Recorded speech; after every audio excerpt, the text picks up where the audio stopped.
Kazwai muri yeZimbabwe kusangana kwatiri kuita nhasi uno takananga nzvimbo yeSouth Africa. Rangu zita ndinonzi Andrew Neshamba. Yebo sihlobo sithandekayo namhla phela nje uyabona ukuthi it's another level another level really. Yes.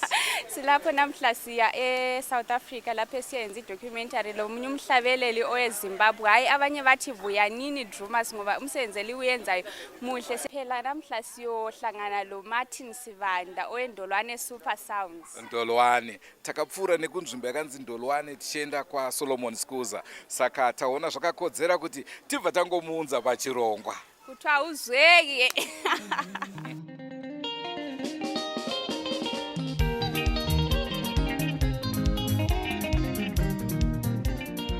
Hello guys, hello Zimbabwe. Hayi phela namhla sithi kunjani eZimbabwe ngoba asikho eZimbabwe. Hayi mina ngiyathabuka lamukela ku program yethu Another Level.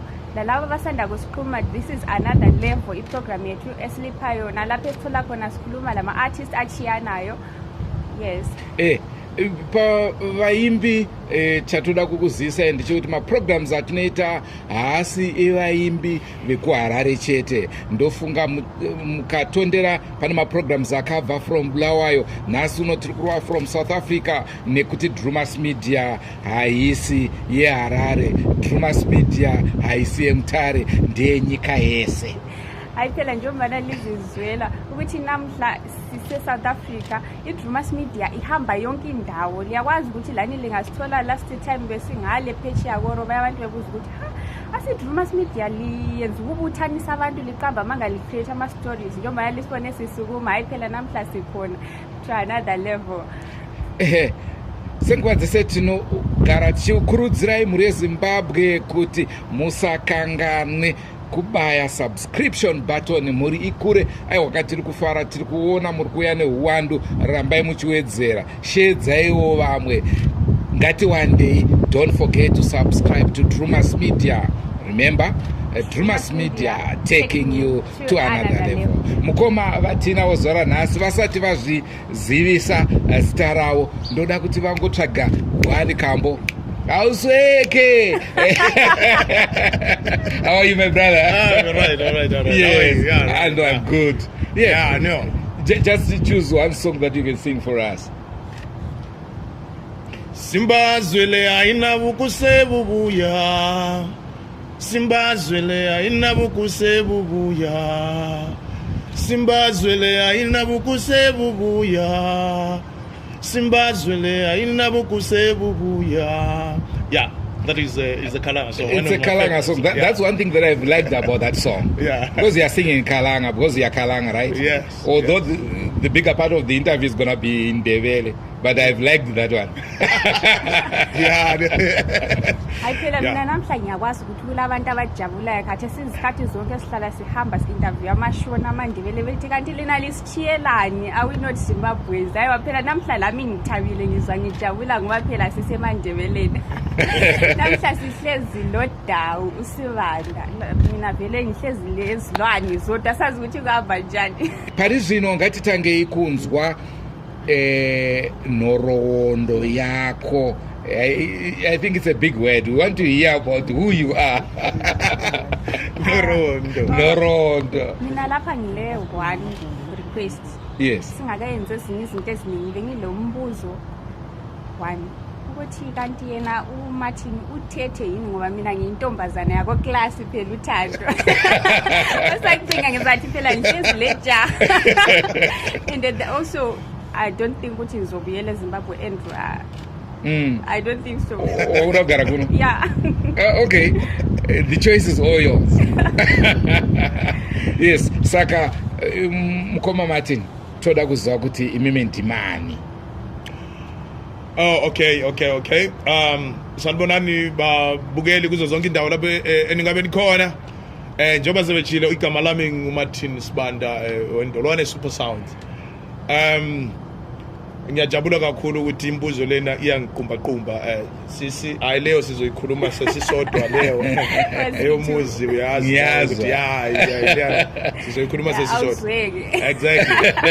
Yeah, mina ngudawuduna phela uvodloza mwahamba ebheke phansi abanye bathi namahloni kanti hayi cha yikuzigqaja hayi phela ngumhlobo omkhulu. Yes. uMartin Sibanda and indoda nje eyakhula ikondolwane ePlumtree esigodini lokuthiwa kondolwane mawusu usushona phansi kakhulu ngiphuma endaweni okuthiwa kochidiwe kanti ngokuzalwa nje ngazalelwa kondolwane esibhedlela. That's near Solomon School's place, right? Yeah, uyabusudlulile kancane usungale. Oh yeah. Yeah. uMartin wakhulela kuleyo ndawo umuntu nje owakhula eselusa inkomo wakhulela emakhaya kakhulu itown izinto zetown lezo uzithole nje eseqedile ugrade 7 esesiya ku secondary. Yeah, izinto zo music lezi uMartin ubenganandaba nazo ma esesemncane angeke ngithi music ngawuqala ngimncane cha ngiyabanqamba manga ngangicula nje ngimncane nje abantu bonke abacula esontweni ngithathwa abazali ngisiya lena nalena makuthi kuyesonto ngicula bengitshela nje bethi awune voice enhle unezwe elihle kodwa ke ngangakaze ngicabange ukuthi ngingazibona sengicula.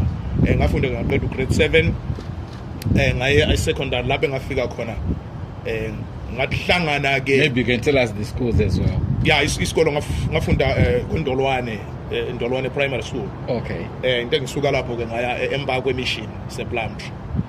Yiko lapho ngangise boarding ke lapho.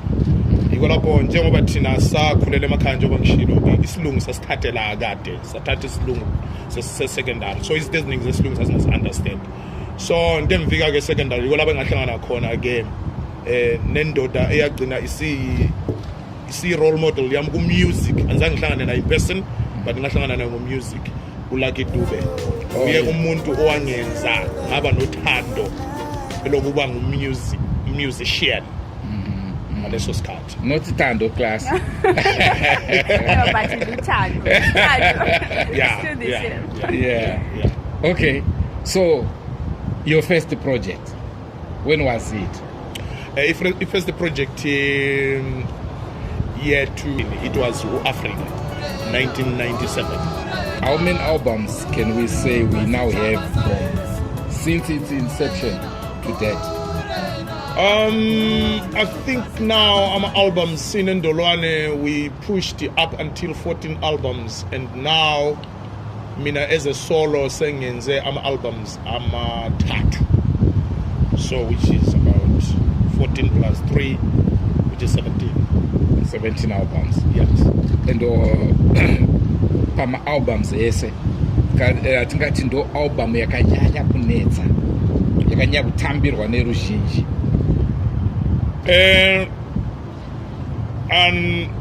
Unfortunately aba maningi ama album ajatshulelwa ngabantu ngoba khona ngazathi sasikhipha ama hit sasikhiqiza ama hit thina yabona hit after hit and thina ama hit it was not a song kwakusiba hit album every song that you play it was a hit but ingoma eya duma kakhulu eyajatshulelwa kakhulu ngabantu ngibona ngazathi ama albums ajatshulelwa ngabantu ngingabeka nje ebe mabili from that time waba ngihluphile nophenduka uhluphile okay and something like a gospel song Penduka. Yeah, Penduka, you were talking about God. Yeah, uNkulunkulu vele uye. Okay. Sihlakanipho kuphelele ukumesaba usomandla. So uzufane nenduna kufanele uphenduke yabona because somandla. Okay, that brings us to another issue. Yes. You follow Christianity or you don't recognize as well our traditional things. Where exactly are you? Engakubeka nje kucace ukuthi I'm who I am because of my tradition. Then ezinye izinto I receive them. You receive Christianity. Yeah. It comes to me as I am, then Christianity comes to me. I receive Christianity. You're trying to be clever here. Thando, urkwinzwa senyaya thina yo panapha. Mina ngibona ukuthi uSibanda uyazizwa njengesilwane. Labo sibanda vele bavele bayazizwa bayaziqhenya kakhulu. Hayi ngithabe lapha athe khona ama-albums wonke ade baphumisa ngama-hit wonke ade phuma. But mina I think kule engiyithanda kakhulu ethiwa because ndaona unozanzidza kawanda sterek. Bakhuzeni. All right, okay. Yeah. No, Bakhuzeni ngase ngisolo album, ngase ngisolo artist sengingedwa laphana. Laphana ngeza ngamandla kakhulu because uyabona ukuthi after istorm kuba nokusheka kwezinto, so uyabuzifuna ukugaina stamina again. So mangisiza noBakhuzeni, no, I was more than serious and I created more impact. But murezimbabwe muri kuzvinzwira isusu tinototi the storm is now brewing. Ngatisanganei mushure menguva pfupi.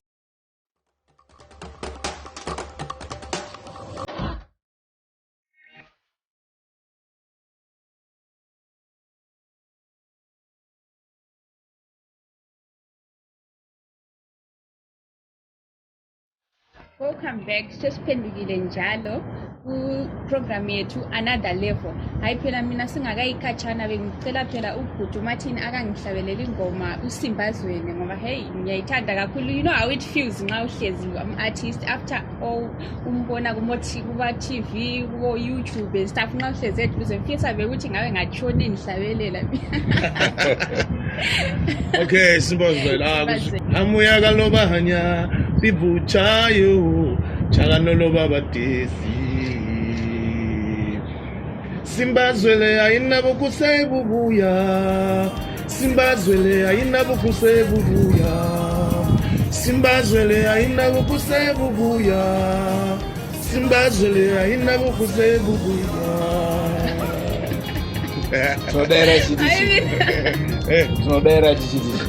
You just back. Okay. Back. Okay.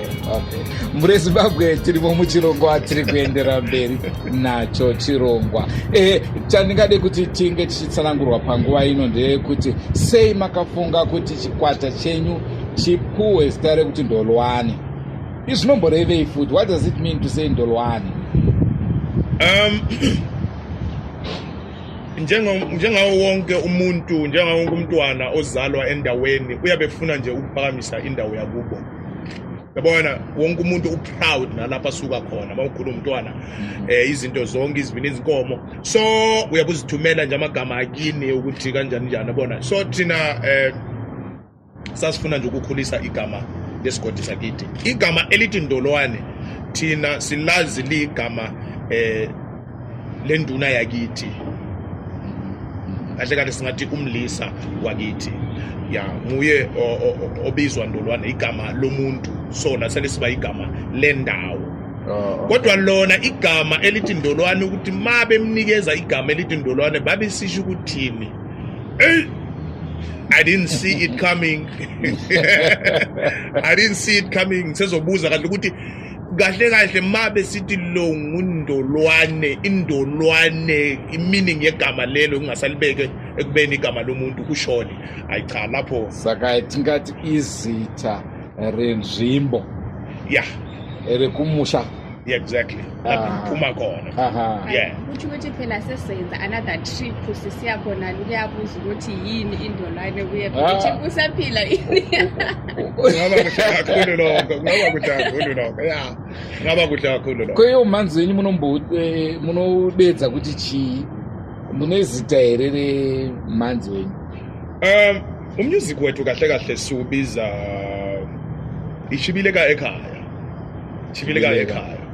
Masuqala sasiubiza izimrumba, saqala nje sithi zimrumba but igama manje esiubiza ngalo sithi ichibileka ekhaya. Imimi muchimba ma age groups amakanyo target ndapi nongoti ichero here achanakirwa nemhanzi kana kuti pane a certain age group yamunoti ishi ndo yamakanyaso target. I-target yethu sitargete wonke umuntu nje oseqala ukurizina, oseqala uku-understand. Siyaphezulu. As long as urizina nje usazi ukuthi into mawuyizwa you can get something out of it. Yonke. Umusic omhle kabe uthi mawuhlezi nabantwana bakho uyawudlala nje laphana awuhlambalazi awuthini awukhohlisi sakha nje isizwe. Zvakare mataura nhau tanzwa kambo kamambotimbira ndenge kalanga. Yes. How many languages dzamunoshandisa pamusic venyu? Sisebenzisa isiNdebele, sisebenzise isiKhalanga, sometimes siyake sicule nangeSisuthu, Tswana, whatever, noma singakwehlukanisi kodwa siyangena lapho. Now vele ya sizokhuphuka singene kwezinye ama African languages siyongena khona la nasesivendeni siya khona hali as long nje ku yeah. Okay, uke wazama yini ukuhlabela imishona cause la mashona khona ngalathi ayalalela music yakho? yeah ngike ngazama ukuhlabela imishona. Which one? Ishe we Bomborera ya Africa. It is your yeah,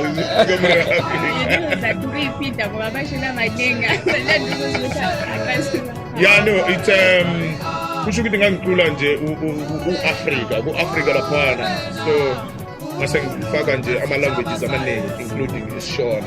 So ngosi sikelele Africa, ishe Bomborera Africa. That was sure. Yes. Saka mataura languages akati one day ndeipi nyika rinonyanya kutambira music wenyu makazvitarisa? Zimbabwe here, South Africa here, chi muchienzanisa kutambirwa kwemhanzi yenyu? How people are accepting your music? Music ukuba wemkela emazweni amaningi engawubala nje eBotswana bawuthanda, eSouth Africa bawuthanda, eNamibia bawuthanda, eLesotho bawuthanda, eMozambique bawuthanda, eMalawi bawuthanda. iZimbabwe ngeze ngibale ngoba yiko la uqhamuka khona ke lo music. Yeah, kodwa bawuthanda. Kodwa ke into umusic wethu weNdolwane Super Sounds into onomehluko ngayo ukuthi lapha noma ngaze ngiye eAustralia ngifike ngiuperform bazowuthanda. So ukuthi ungathandwa nje indawo yonke kahle kahle. Chikwata chamakatanga nacho ndo chamuchinacho here kana kuti pane changes akaitika? No, no, it's a long trip. It's a long journey. Ndolwane ayiqalanga like what is happening these days. Yaqala impela yaba nama challenges amaningi. Abanye basala endleleni, yabona, abanye bahamba bephuma kunobunzima.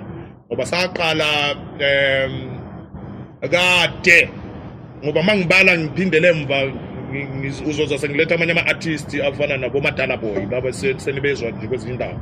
Uzoza sengibaletha lapho, they were part of the journey. Kwafika lapho sehlukana khona indlela sesehlukana, abanye yabona sokunama ideas ayihlukeneyo.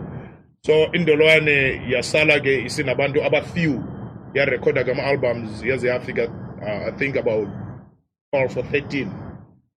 Sasisehlukana ke nalo ebesenginaye okwamanje njengoba nikhuluma nami njengamanje sengimuntu ozimele yedwa esengizibiza Martin Ndolwane Super Sounds.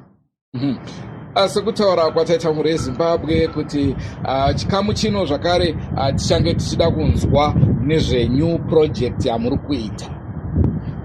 Mungangotishedha here light mbichana zvamakatarisa kuti munge muchitiburitsira tigadzirire? At the beginning of last year kwaba nama changes amaningi kakhulu engawatshela abantu ukuthi azoba khona for i-progress ye-band, ye-group. So okufana nokuthi nga-introduce i-new management structure, ngaba nabantu abaningi ukuze bephahle lo msebenzi. So ngase ngisisho futhi ukuthi ngifuna ukuthatha music lo to the next level. Meaning another level. Yeah, another level. I like that one. So I'm a man of his words. So ngathi ngizothatha music lona to the next level. Actually I want to travel the world. So music lona ngangiwenza ilanguage engangicula, ama language engangicula, ngangibona ngazathi I'm like confined ngisendaweni eyodwa. So ngase ngifuna ukungena kwezinye indawo ukuze ngibone ukuthi kanti how far deep can I go? So njengamanje, that is why ungithola namhlanje ngiphezu kwe-project ezothatha abanye abantu nge-surprise lapho ngikhuluma khona nge-language engakaze ngiyikhulume nangolodwa usuku, kodwa I'm learning to use it and sing it.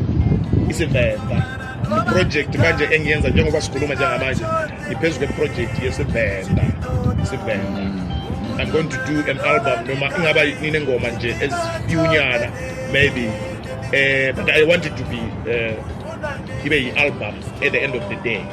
Noma nje zingaphuma ukwehlukana but ngifuna ukuthi sihlangane maybe sibe 4 or 5 ezisivenda, because I want to invade those areas. Yes. All right. Yes. Oh, that is the Toyando area. Exactly. Njengenduna kufanele kunabantu bami lapho engifuna ukuyaba addressa lapho. Yes. Yeah. Wait, besides abanye bakade uhlabela labo like Coach House, omadala boy and stuff, ulamanye amakolabo yini usuthe wayenza labanye abantu, whether in Zimbabwe or out of the country? Bengithatha izinto kancane yabona, bengizithatha izinto kancane bengingakawenzi amakolabo, izinto zonke bengizibekele nje this time, kodwa ikhona ikolabo engiyenzile nomunye undoda wase DRC lapho esayenza khona i-track eyodwa idlubhedu ke leyo track, uma ungayidlala nawe uzoyithanda kakhulu ngoba ikhuluma ngothando lukamama. Ngothando hayi uthando wena, ikhuluma ngothando lukamama, yabona, yabolingo yamama. So yangayenza nomunye undoda wase DRC Brazzaville, because ngifuna ukuthi one day ngizibone ngi-travel ase-Africa. So ikhona ke i-collaboration. Yes, kukhona nje enye engihambe nje ngancedisana nomfananyana osakhulayo, because you have to mawukhuphuka kusaphezulu uphinde ubheke phansi uyabona ukuthi kaphansi laphana kunabantu usuphusha nje abafana abancane. Ukhona nomunye umfana engithe ngamsiza nje kancane ukuthi ngimspicele ingoma yakhe, but njengamanje ngifuna ukucollaborate nabantu kuma different genres. You bring it soul, you bring it hip hop, you bring it pop, you bring it whatever. Zonke lezi zinto ngifuna ukungena, ngifuna uku-invade kulawo ma-categories, and of course reggae music. Ukuthi ukuthi la misizaba lekolabo ngizahle ngifundele ukuthi ngike ngihlabele. Oh yeah. Okay. Uthe khona wena i-music yakho uqalise usungathi sukhulile. Yeah. Kulabanye yini abadala kumbe emolini abake bahlabela before kungakaqalisi? Yeah, no, babehlabela, ubaba wayehlabela esontweni lewisili. Umama wayehlabela naye kuPostoli. Siqale mangizalwa mina umama besonto 12 Apostoli, noma nje usuke wahamba walandela ubukakhe. Kodwa ubaba ube ngumuntu odume kakhulu, ethi mayengekho esontweni kutholakala ukuthi hayi cha uyashoda. So yeah.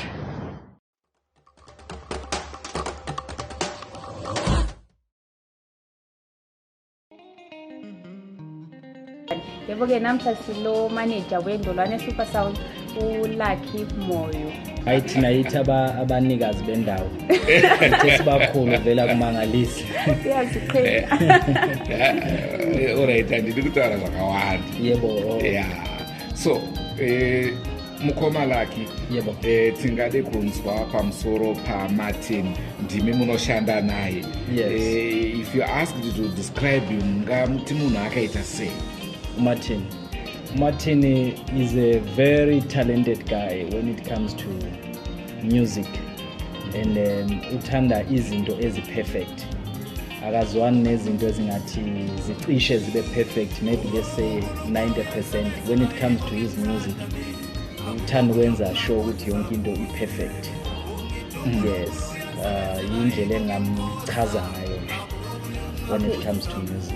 Ngati mbongoraimu ari mustudio, tingati anoshanda sei mustudio, especially issues zokuti anenge achirekodha tingati zvinhu izvi anofanira kutotanga azvinyora pasi here ozouya oimba, kana kuti zvimwe zvacho zvinotouya munguva yekunge akutoimba ari mustudio achirekoda? Umuntu ehambe funde bona okwenzakalayo empilweni, then abe sekuhlanganisa, then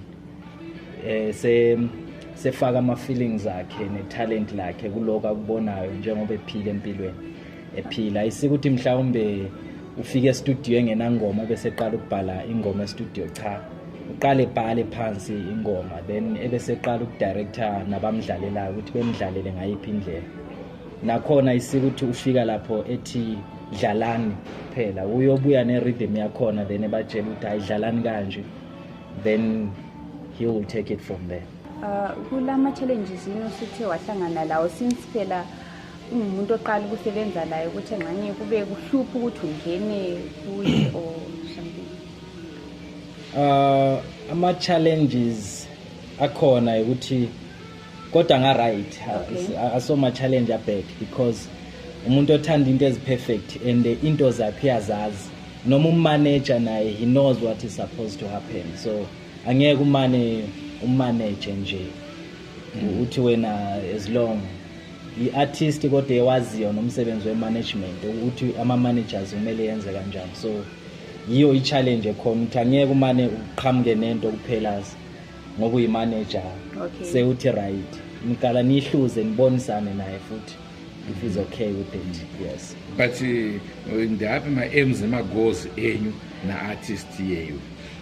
Okay, ama-goals umbe ngithi indlela esi-eme ngayo ukuthi sifuna ukuthi ebe internationally. He's internationally, but we want ukuthi bazi abantu. We want everyone ukuthi bekwazi ukuthi umuntu onjani when it comes to music, because he's doing a very, very good music to the extent ukuthi he deserve to be known umhlaba wonke.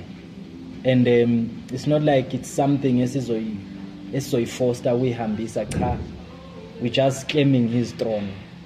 Yiyo ke into esibhizi ngayo nje kuphela, but because he deserves to be there on top.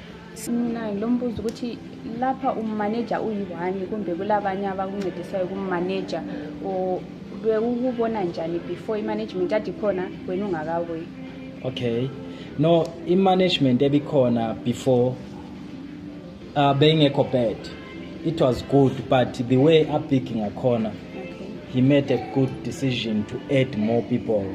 We didn't separate. Okay. No, we are still working together, and I'm not alone. There is a management team. Okay. Yes, there is the assistant manager wami, there is the PA, there is the marketing director, there is the road manager. Baningi abantu aba behind Nduna to make him efike la esifuna ukuthi afike khona. Bengifuna ukubuza ukuthi like so far ukhangelela ukuthi kule anything new elizosipha khona yini sikhangela ngesikhathi esibuyayo? Yes, definitely there is something we want to like ukungenelela kwamanye ama cultures, like for example manje he's working on a project. Okay. Sibanda, the album ezophuma before the end of the year, which is we're trying to test amanye amanzi sizwe ukuthi how can yes, but so far it's a very big and a good project.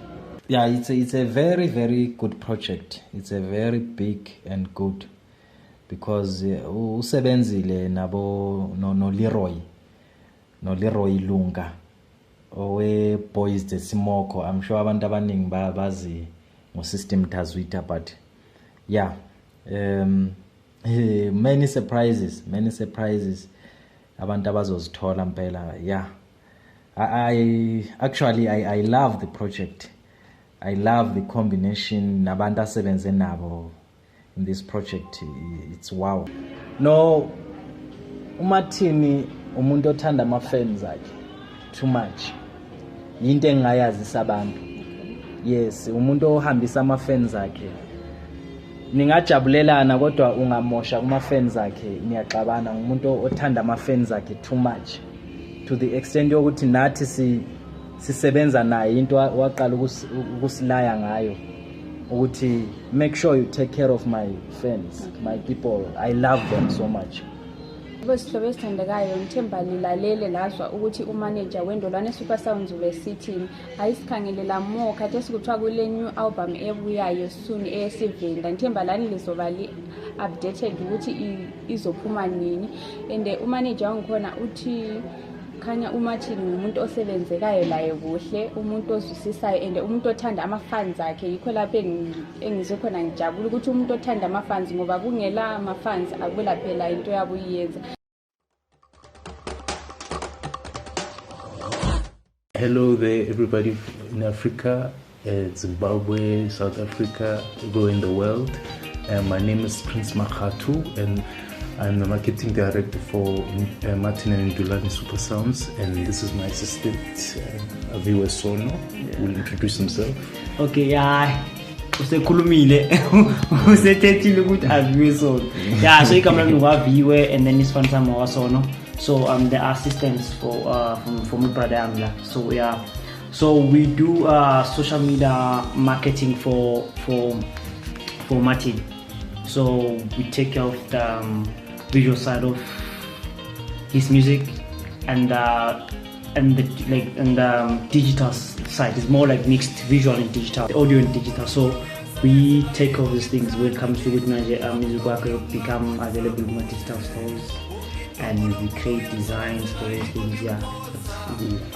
So to go even deeper into what we do also, especially on my side, I come up with marketing strategy and plans.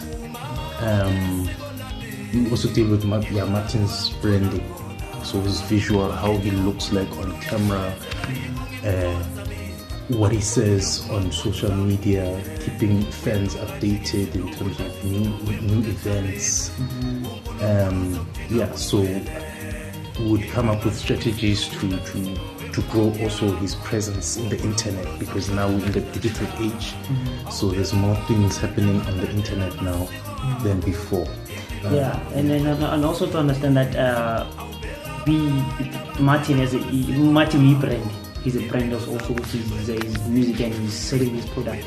So that's where now we need to make sure that a brand needs to be identified with a certain style of design and personality. So that's where now we are checking on what's going on and what's new, what else should we do according to viewership and what people respond.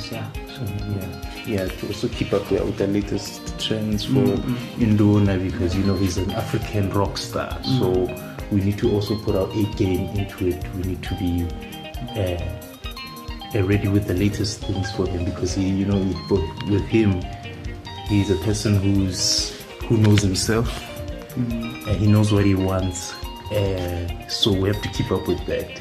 And also to understand that with him, we wanted to create more like another thing, a different style, because most of what I understand ever since I saw Rumba, most of people, they were posed on direct sales.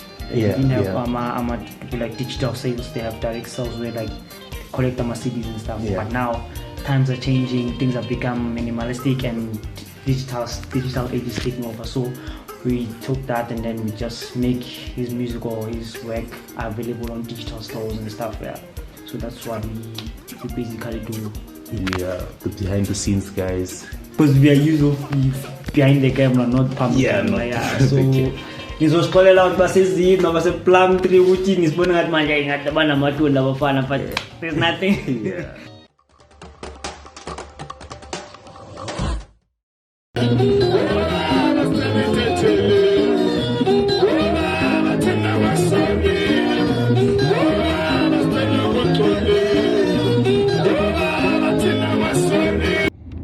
balalela abathandekayo silokhu sikuprogram yethu ekaMartin Sibanda enguye phela oweNdolwane Super Sounds.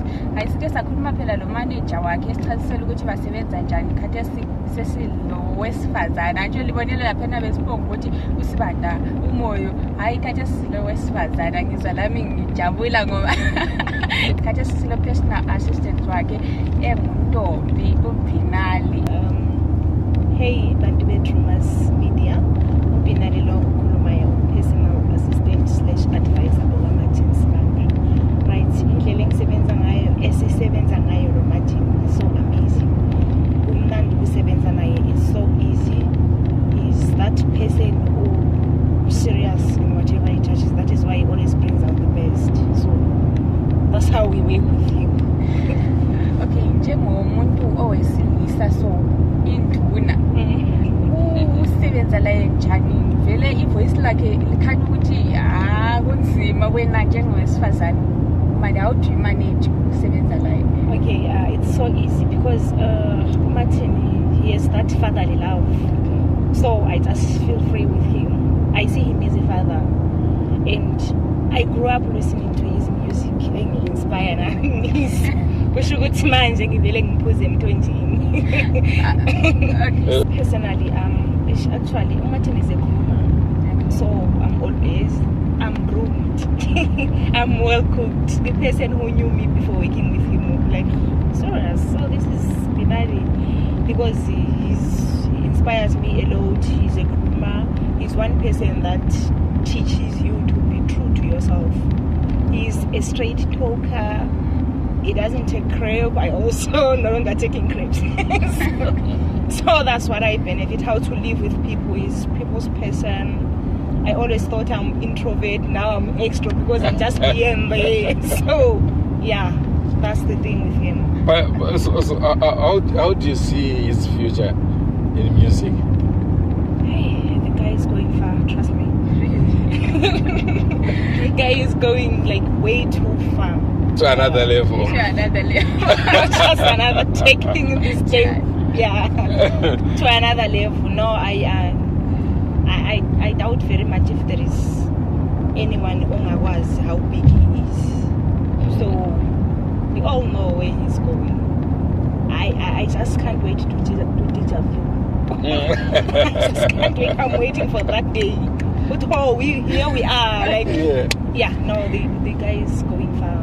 But with your support, because akukho umuntu ongaziphakamisa, he needs people at the end of the day. So yeah, he's going far. Driver, please, you can play that song for us. So Manzia Martin, I tell you, Zimbabweans, it's taking us to another level, just like it Drewmas. It's not dependent on manga. At dependent, but nigga chita hapana. Kaiwa.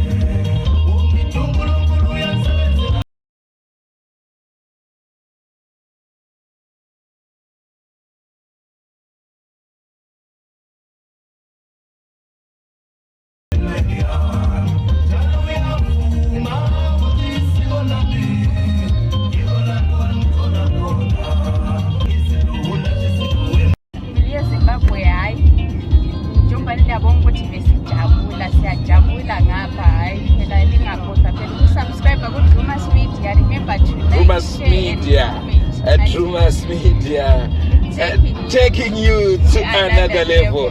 Goodbye, my friends.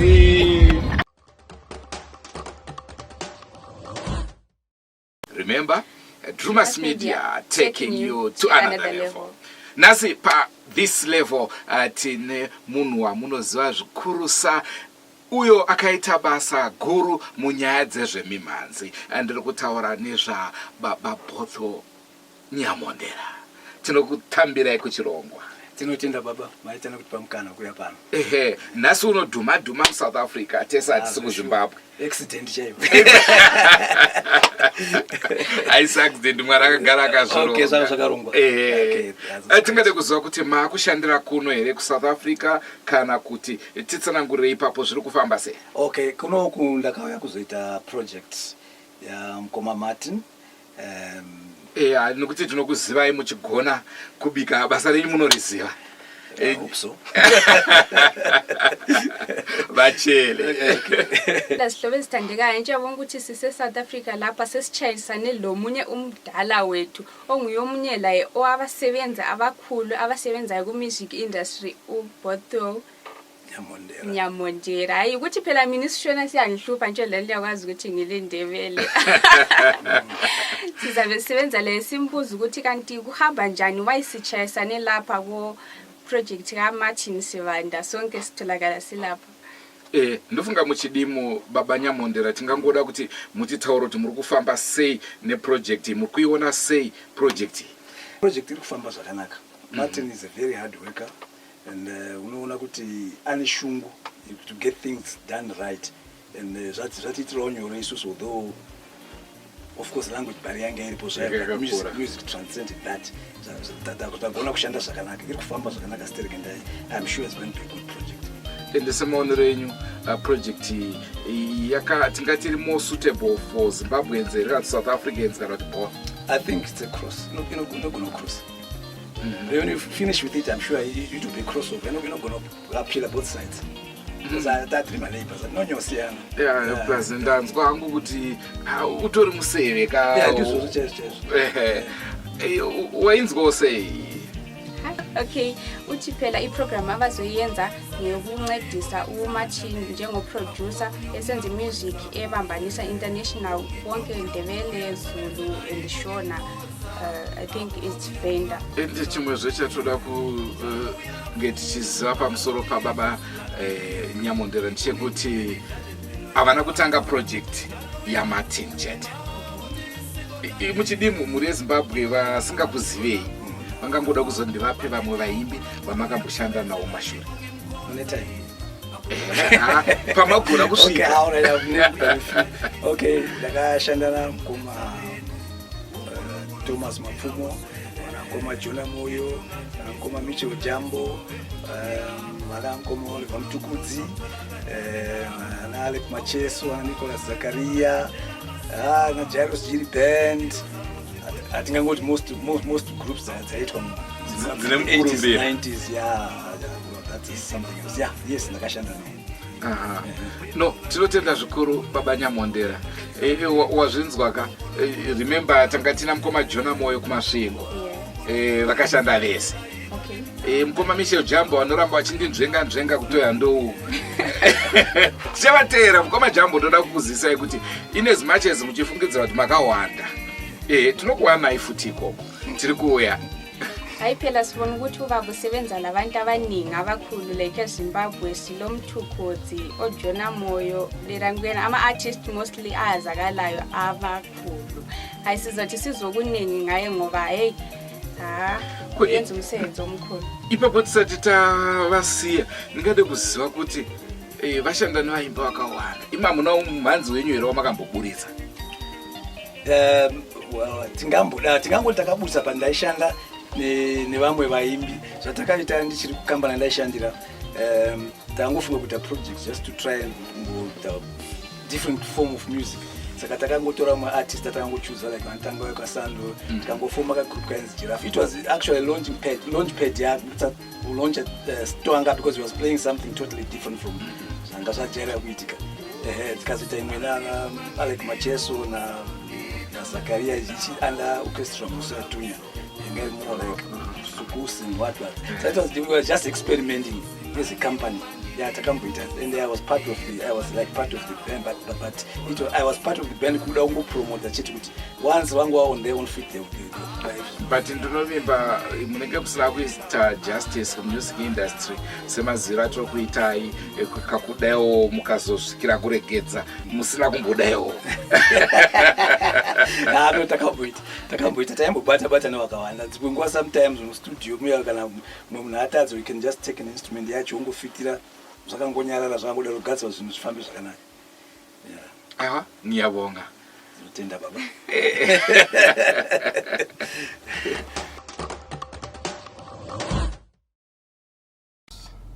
Hello. How are you, yes, sir? Yes. I'm alright. How are you? I'm good. I wanted to call you to remind you about the event you are supposed to go. Everything is sorted. I went there, I checked everything. Yeah, they had a problem with just a mic. So as I know, when the Lion Rose need a quality mic, so I had to fix that as well. Okay. Yes. So I just need you to be ready. Greetings to you, Africa.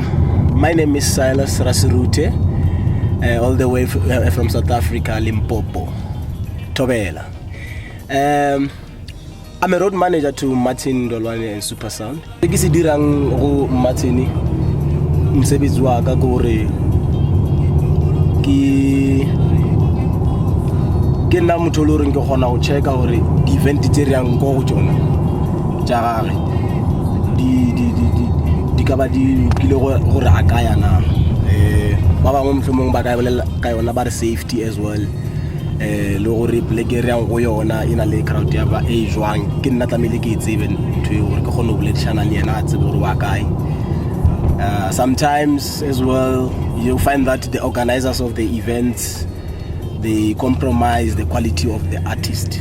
It is my duty as a road manager to get there first, maybe 2 days before the event or a day before, to find out if everything that he might need as an artist is there. One thing I can say about him is that he's a man who loves quality. He loves best things when it comes to his performance. So I wouldn't compromise and say everything is fine and he gets there, the mic is not working properly sometimes. Or you find out that the security is not as good as it's supposed to be, and then the next thing there's so many troubles there. If he's traveling outside the country, your visas and all that, I must make sure that the whole team, everything is fine, making sure that we are safe to travel and safe to even get placed there to sleep and everything, which is my duty to make sure that the hotels are booked. His fans, they love him so much. They love him so much that when we are at events, we have a job, especially as a road manager, I have a job to keep him safe by all time, because you see they will be all over him looking for pictures, asking so many questions before he even performs. But I would love to say I'm working with a big legend here, someone we are blessed to have in Africa, and so far I'm doing my job in the right way. He's happy and I'm glad that he's showing me things and I'm learning a lot from him. Thank you.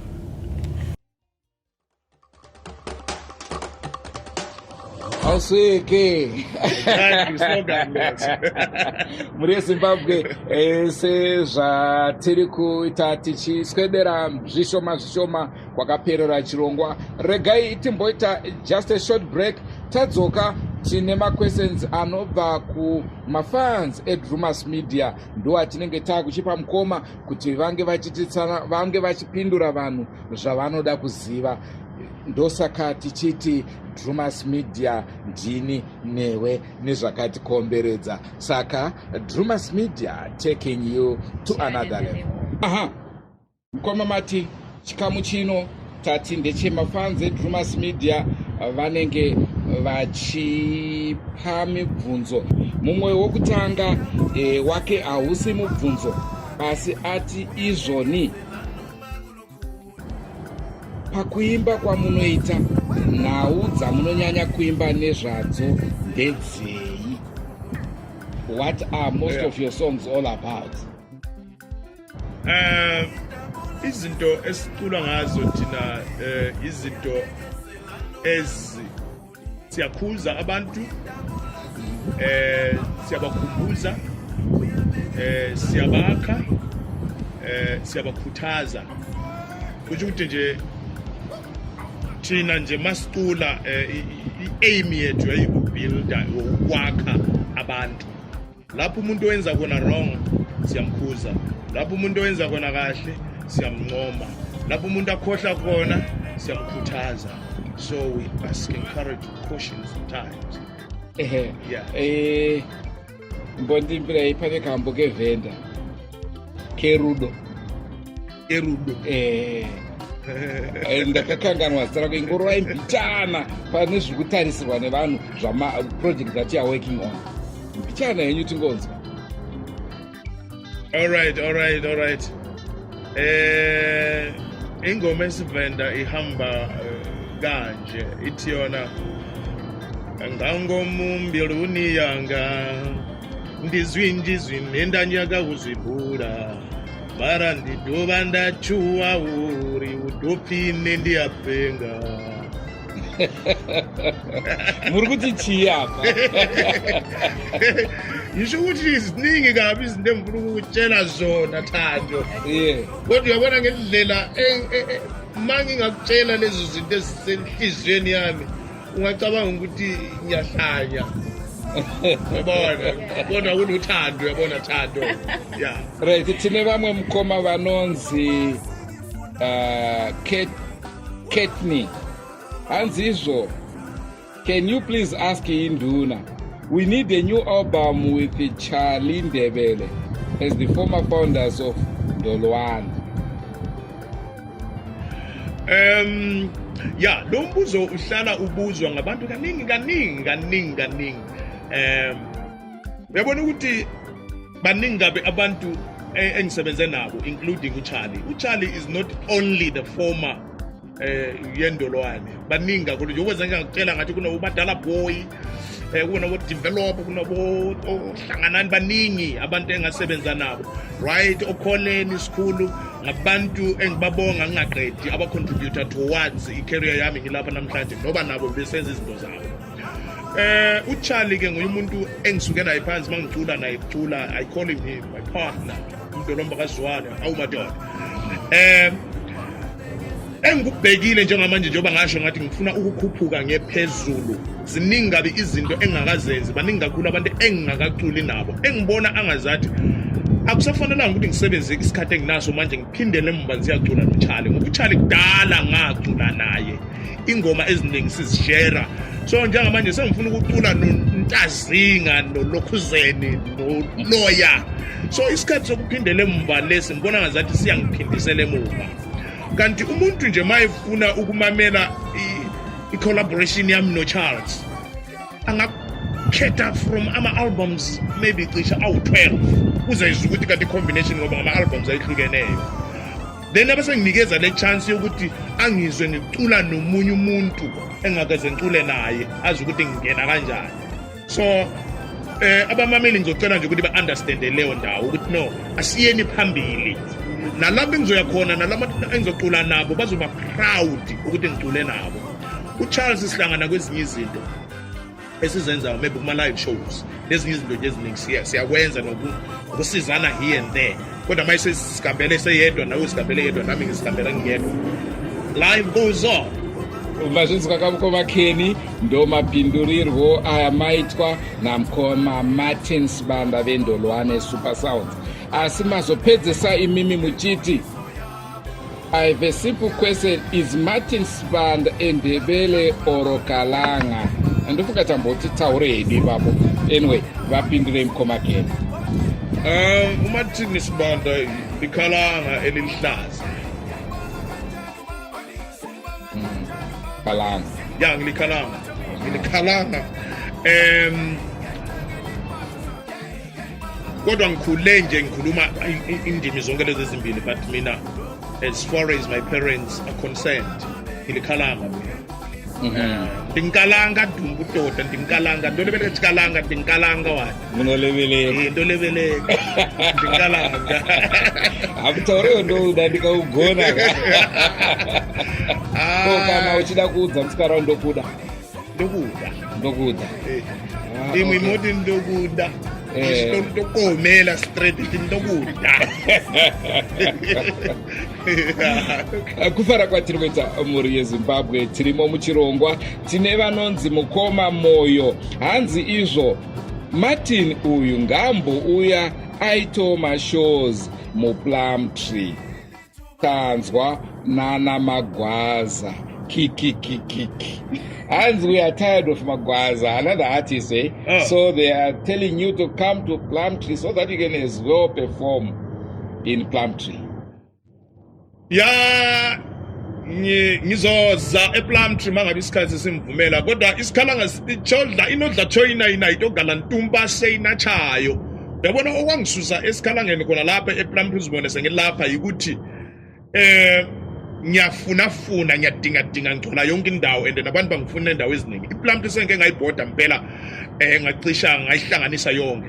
Kodwa njengamanje ngisabambe kwezinye indawo. Kodwa home is always the best. One day bazongibona sengilapho. Bantu bePlumtree ngapho. Ihlale nilindile, the big boss will be there anytime. I remember Ndrewmas pale kabokanda ngokuthi uchozana chona na. Can you sing that song? Yeah, that is the Karanga song. Please do sing for me. Uthi kugalanga ndiko kayi kwetu galanga ndiko kayi uchozana chona naye nacho ndikumbuza kayi. So you see I can also sing Kalanga. But you cannot dance to it. You must dance sometimes. Yeah, Kalanga is good. No, azvinetsa koma Martin Chapa manje stage. Wamboti. Right, Kashaika anonzani. Washonayo, may his soul rest in peace. Engu-Upson Ndebele. Wayedlala isigingci ke lona. Why all-rounder, wayebhala izingoma, wayecompose ama-tunes, wayedlala futhi nesigingci. And uye owayesiproducer ngalesa sikhathi. But ngemva kokushona kwakhe ke then sasesitula ke thina ama-albums amathathu sasisehlukana sesiyakhulisa olunhlangothi omunye siyakhulisa olunhlangothi. So owashonayo ngu-Upson. Ndiyamakaridzira kambo. Yes. Maybe munokwasa ngoti imbira mbichana kasonga komoti tsanangura zvamaedza kutaura pamusoro pemumwe wenyu amaishanda nayo. Kahle ingoma lana it comes deep down from the bottom of my heart. You see what mayishona lona umuntu engisebenza naye kakhulu ngangimkhonze okubuhlungu kabi. Wayengumuntu friendly kakhulu. Usebenzeka naye engumuntu othi mawumtshela ukuthi akwenziwe lokhu uphakamela phezulu noma ngazomthola esenzani kodwa mawusumtshela ngento yomsebenzi uyaphakama. So ukushona kwakhe kwangizwisa ubuhlungu kakhulu in such a way ukuthi ngacisha ngangane ngiyehluleka thanks to Charles. uCharles ngiyobamba ngesandla wathi ndoda hayi asahambe asiqhubele indawo ngoba vele sasivumelene ukuthi noma umunye ngathi kulukuthi asimi. So indoda nathi mayishonile ngazo ubuhlungu kakhulu ukuthi anzange ngikhone ukuvula isifuba sami for isikhathi esiningi ngizama ukuvikela abantu abamthandayo ukuthi bengezwa ubuhlungu ngoba amanxeba esabhibhidlikazi. So ngahlala for a period of more than 10 years ngingakhoni ukuthi ngicule ingoma ngaye ngoba ngisasabela ukuthi mangabe bekhona abantu ababemthanda njengami leyani into izovuselela amanxeba. Kodwa bese sifikile isikhathi ngoba ngeke ngize ngifele ngaphakathi ngedwa. That's why I sat down and say no, wherever he is, may his spirit rest in peace. Azwe ukuthi ngicabangani ngaye. Then I wrote a song. Ulahlekelwa ngomunye umuntu ngimthandayo sekuvusa amanxeba amadala enhlizweni selokhu ahambayo mfowethu izinto zange siphinde zibe lula selokhu ahambayo ngalowo nyaka izinto zange siphinde zibe njengoba zazinjalo usekhona. Pana ari panapa atanzi mukoma neshamba kusagona kwenyu Ndebele. Pamuri kutaura namukoma Martin. Hanzi ndoda kuti ndingokupai kari kajoko. Hanzi zvakanzi ndiani anogona Ndebele muno mugroup. Pari kutsvagwa translator weNdebele anoendawo kuCanada. Zvikanzi namhofu Nilipano. Nilipano. Aida kwenda kuCanada. Oh, ndiripano. Oh, ngilipano. Mure Zimbabwe ndofunga mungashamisike kuti sei Tando akanyarara inhau yekuti abviswa mapapiro atiri kutaura naye ari kutaura nendevere saka chekukuudzai hapana muri kuzvinzwira. Phela singakabhalelisi mina ngilombuzo engiwubuze kuqala sawuchiyise emoyeni. Ngicela uphendule umbuzo lo singakaphumi and also lami I'm requesting 3 songs singakaphumi. 3 just for me. Umbuzo obuze ekuqaleni muhle kakhulu umbuzo wakho. Impendulo yawo uzokujabulisa kakhulu Thando. Ngicela ngijabule. Exactly. Mina njengenduna yenu kusho ukuthi wena ngizokuconsider njengentombazana enhle engibonayo ukuthi uzongena esigodlweni senduna ube unkosikazi wami owesi-17. Ndabokuudza Tando, ndabokuudza watirasara South Africa. Wena Ndolwane uyakwazi ukuthi wena uthi opa standwa sami, Regina standwa sami, Thando standwa sami, mina amboni kule problem. Amboni kule problem right. Okay, tit for tat. Phela bengivele ngilothando, ngiqala ukubuza umbuzo bana kodwa uthando kuphela. Angisiyela. Okay. So ngicela ngayona leyo uthando luphelile, then number 2 uyavuma. Yes. Number 3 yavuzeni I think. Noma ngaze ngenzeni umethu uthando luphelile ngeke yazachinja ingqondo. Yes. Hayi baba ndakuzwa kuti pandeka kupera kerudwa. Pane rudo rusisiri kufaya. Kade kutaura pamusoro pemhanzi yako ndeyekuti hongu pane language barrier. Ndinopika apo neapo but chandinonyanya kuda pamhanzi yako ndiyo magitari acha. Ipapo sando dzako. Sando dzako. Yeah. How do you do it? Aye. Awuzweke. Challenge. Agari mabara dumuri yeZimbabwe tinotenda nguva dzatekaira nguva dzafamba senguva dzese tinokukurudzirai kusubscribe kuDrewmas Media. Remember, Drewmas Media taking you to another. We are with Drewmas Media taking you to another level. Big up.